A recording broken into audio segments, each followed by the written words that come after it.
Hey guys, just Cassin here. Hope you guys are all safe and well. So welcome to the Standard United end of season review. So just going through a couple of players on how well they actually done this season. So let's start off with Mr. Daniel Stringholm. 20 clean sheets out of 55 games. I tell you what, he's actually been a fantastic keeper. We've had at the age of 22. He started out to be a backup when Stacey was there in League One, and then next thing you know, oh, what an absolute tank he's been this season. Next up is Bartlett. As you know, he's a striker, so I'll get him out of the way quick. So 28 games, 26 goals, 11 assists, also 8 clean sheets, and he had been sent off as well. So not a bad season for him. So nearly got a goal in there every time he played. So he actually played pretty decent this season. Next up we have got Stacey. He only played 5 this season. He played the last couple of games towards the end of the season, as you know, and also he played 1 game in the Carabao Cup as well. So that is over and done with. Let's move on to the left back. So Corey Hernandez-Foster, 35 games. He did score and get an assist. And as you can see, 12 clean sheets over his name. And he's actually been getting a lot better at the age of 21. But I think the issue is with his pace. He can only play 1 in 2 games. So mainly he can play, then he can't, then he can't, then he can't, then he can't. You get the drift. So yeah, he's done pretty well this season, and he's got himself ranked up to 70. Well done. Next up is Matthew Pryor. He ended up playing 25 games this season. Sadly, he didn't score this year, but he did manage to get 2 assists and 8 clean sheets. Next up is Francisco Acebe. Like I say, we only bought him in January, and I tell you what, he's done a fantastic job. He hasn't scored, but he has been close sometimes. So, like I say, 15 games, 2 assists, and he also did get 3 clean sheets in the league, but overall he did get 5, so he actually played pretty well. Next is Fran Gonzalez, who ended up playing 39 games in the season, and he got 2 assists and 13 clean sheets, but he's got very unlucky with some yellow cards he got, because he did end up getting suspended at some point in the season. I think he got suspended twice over something very silly. Next up, we've got Lazer Mirkovic, plays 22 games, and he got 5 clean sheets. Not more that I could actually say about him, because he was actually coming in and out when we had Eddie Turns and Hurst. It was, like I say, mix and match in defence, really. Next up is Eddie Turns. 37 games. He did get that goal a couple of videos back. What was an absolute beautiful goal. I think, which one was it? It was either the last episode or the one before, but like I say, you'd have to go and watch it, because I don't want to wreck surprises for people who just jump in right to the end. So yeah, he did get 8 clean sheets, but like I say, he did get a red card, and he did get only the 1 yellow card overall. Next up is Jackson Hurst, 32 goals, and did get a goal and an assist with 9 clean sheets over his name and 3 yellow cards. So he's actually played pretty well, even though at the age of 33, he's not going to be far off retirement. Benjamin Wright, see, I said it right this time, just 22 appearances this year, and he got the 2 clean sheets that was needed in the league. So not much to say about him. Kieran Cortez, 34 appearances, 12 clean sheets and 2 assists overall, and he got 2 yellow cards part of the season. Now this guy, Jackson Godfrey, I've actually just signed him from the youth academy, because my main aim was actually to look for a new right back. So he's actually from Australia, not played, so I can't have a review on him yet. But like I say, he has been in the youth from ranked 54, he's gone all the way up to 59. So we will end up seeing him some part next season. Someone who we're not going to see next season is Roman Taylor, because he is actually going to Al Tal, if you remember, a couple of episodes back. 27 appearances, he did get a goal and assist with 10 clean sheets over his name and just the 1 yellow card. Next up is Peter Noble, 8 appearances and did get a goal in the FA Cup in just that 1 appearance. But he did get 3 clean sheets overall. Now let's move on to the midfielders. So I know Noble was, but I didn't actually compete with him. But yeah, as you can see there, Kirill Bandora, age 20, 54 appearances, 11 goals, 21 assists, and 19 clean sheets for the team. This guy is going to be an absolute wonder kid. When we hit the Premier League, I know it is going to be really difficult for him, but he's going to be playing week in, week out, and he will need to start scoring quite a lot of goals over his name. But yeah, fantastic performance by Valkyrie, which is the next player. So I said Bandora, but yeah, now we move on to Valkyrie. But as you can see there, 46 appearances, 11 goals, which is the most he scored in the last 2 series. In this series, he ended up becoming a baller. 12 assists, 5 yellow cards overall. He needs to be careful on cards as well. So it's mainly him and Gonzalez we need to look out for. But he did get 8 clean sheets. Next up is Yin Yang Kai. 40 appearances. Wow, look at this. 10 goals, 10 assists, and 10 clean sheets with just the 1 yellow card against his name. He's actually become fantastic. Age of 20, it's just like Foxy version 2, which Foxy does play outstanding when he does play, but the issue is Yin Yang Kai, he's just an absolute tank when he's in that midfield. Even if it's Valkyrie there, even if it's Esposito, even if it's Stevens, or even if it was Noble, even if he played, he's just an absolute tank. So Yin Yang Kai is staying there, and he's definitely staying for us for a bit. Next is young Ewan Stevens at the age of 17, 20 goals. He did get 20 goals, 20 appearances, 1 goal, 5 clean sheets, and he did get the 3 assists with just the 1 yellow card against his name, which actually he did pretty well.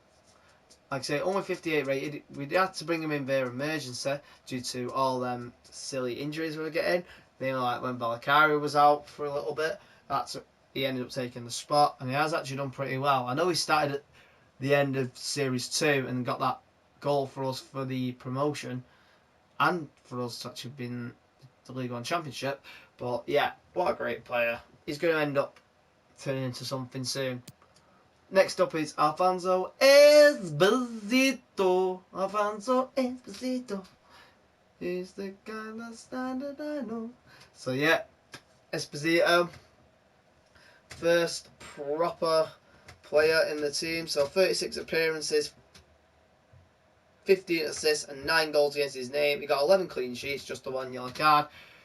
He's going to be something as well. Started the season off at 70 rated, now he's 76 overall. So it's going to be great to see him actually get into some of the games where we will end up struggling. He has had a couple of decent runs in the team.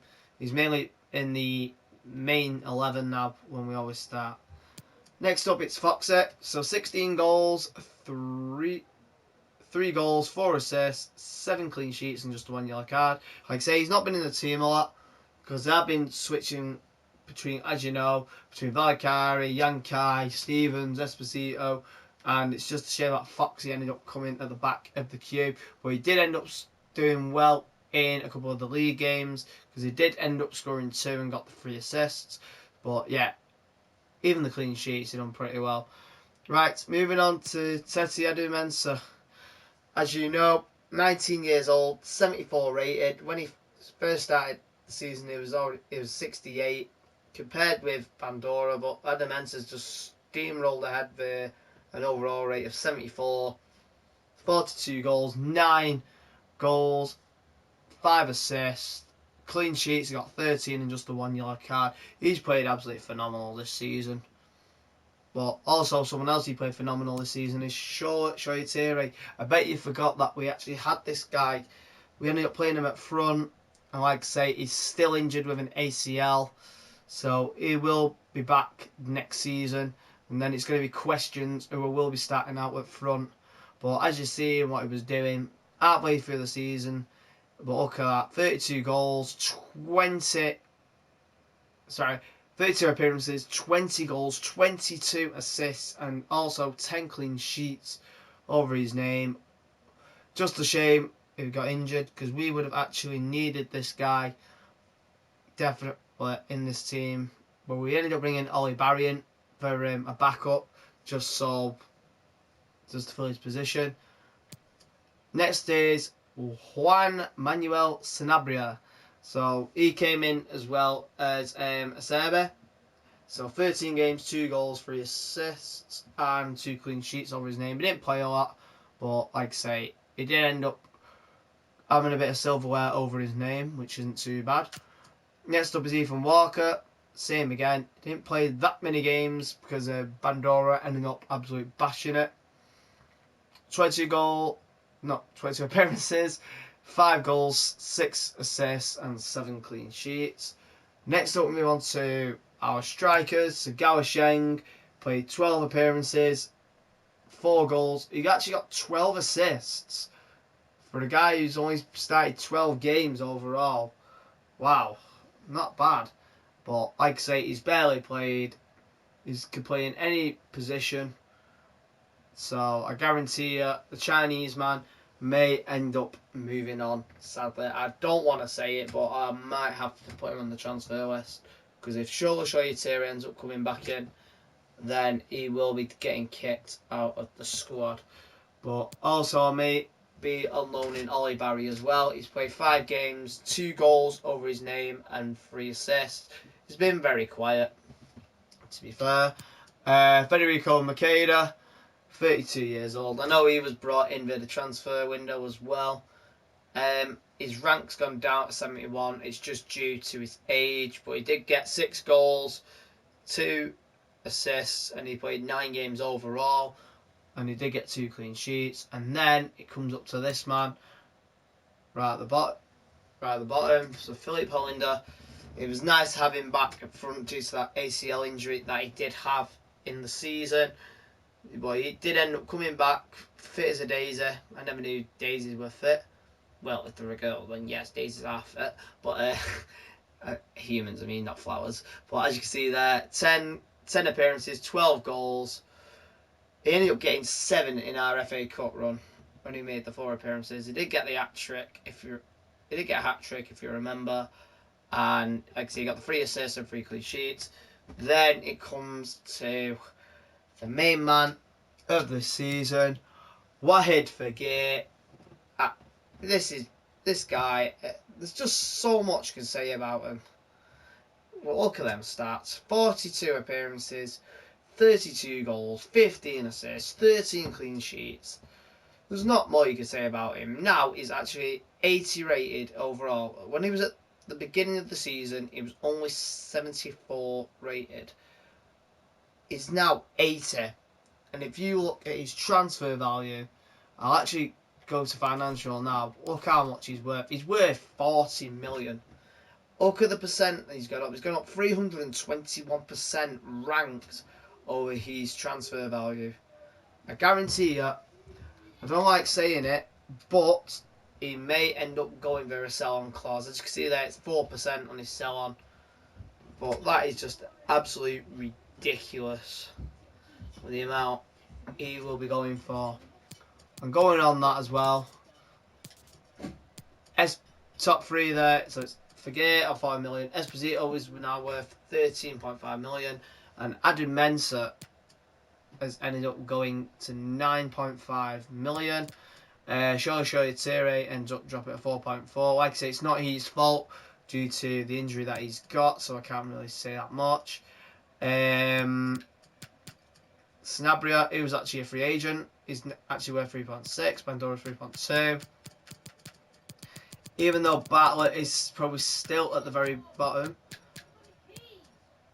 he's still worth 150k, and he just wants to be a prospect of the team. That's why he should be a top striker. If he was actually a striker, he would be about 85 rated now. Because he started off as a 29, and usually the striker at the beginning is usually about 66 rated. So if you think about it, 66, well, I say 65, add 30 onto that. 65 at 30, he'd be 90 odd rated, guaranteed, probably not far off. He'd be week in, week out, he'd be running about like an absolute, like I say, the pace on him is just great. There's not much to say. But yeah guys, that is going to conclude the player rank ratings overall. So also get in your comments below on goal of the season. So yeah, I'm James Cassin guys. This is now definitely the end of series number 3, and I shall see you very soon for the Premier League. I'm James Cassin. Thanks very much, and remember guys, stay safe and stay standard. Thank you very much for watching this series. It really means a lot, and a lot of the new people who have not subscribed, get hitting that subscribe button. But before we do, let's have a quick run through of the best goals in series number 3. So without further ado, I'm going to put these in an order I think they were in, and I think they come as they are. So first off is Yankai against Crystal Palace, number 4.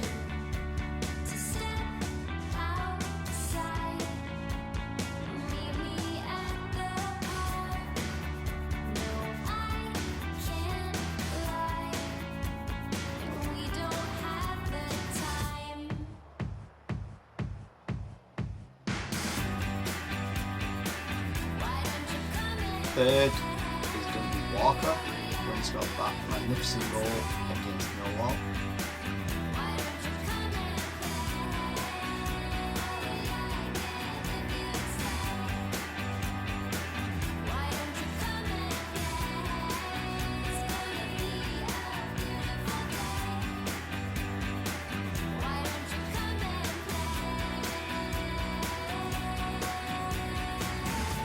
Second, it's a tight one in this. Both goals came in the same game, but sorry to say, Eddie turns in second with that absolute worldie in the corner.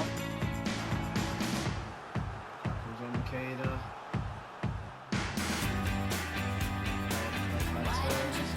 Shot. Oh, Eddie turns! How do you score your first ever goal? Standard United in the league. Wow.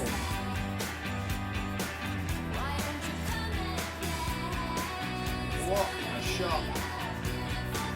A bit of a flip up and go for a shot. You can't save that. Very rare defender scores for us. But look at that. Absolute pure class. And finally, at number 1, it's got to be Standard United itself, Jacob Bartlett, who made it 4-2 against Swansea. See there. Bartlett with a shot. Oh, what a goal! Another spectacular goal in this game. It's Jacob Bartlett of all people. Thank you very much guys for watching this series. I really appreciate it. It's for you guys to do one thing, and that is smash that thumbs up button on the video. Also subscribe to the channel just in this corner here. If you watch any more of my vlogs, in this corner here. And if you want to watch any more of the Standard United series, you know where to press, in this corner here. Remember guys, stay safe and stay standard. Roll on, series number 4.